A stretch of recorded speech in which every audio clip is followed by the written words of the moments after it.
Hi YouTube, it's DC here from DC's Gadgets, and I've had some people ask me about how I make the stuff I make, what kind of machinery we've got, and so we've got mainly Mazaks in the shop. We're a sheet metal machine shop. Got a big Mazak laser and several milling machines. And so when I draw up the Queen disc, I draw a CAD file. I import the discs into whatever size the sheet of aluminum is, and use the software primarily to lay them out for the maximum numbers I can get cut out of a sheet. And in this video, I've got a sheet that's about 2 foot by 5 foot. So once we burn them out in the laser, I stick them in a carrier plate. I've got two plates, so I can run one in the machine while I'm reloading the next one.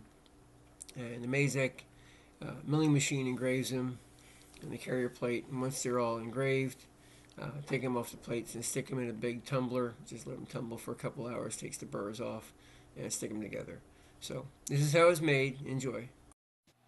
To start off, the whole thing is drawn up on a CAD file, and then the CAD file laid out on a sheet of aluminum to whatever the size is. In this particular case, it's about 5 foot by 2 foot. And we load the sheet of aluminum and we load the CAD file into the laser, and the laser cuts it out. We lay it out for the most efficient use of the space. And the software in the laser pretty much does that. You tweak it a little bit.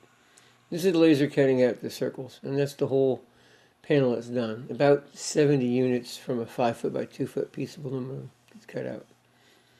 After they're cut out, I stick them in a carrier plate right there. I have two carrier plates. I stick a small and large disc in the carrier plate, and then the Mazak comes down to the engraving. The engraver tool is spinning at about 10,000 RPM, and it's moving across the part at about 50 inches per minute.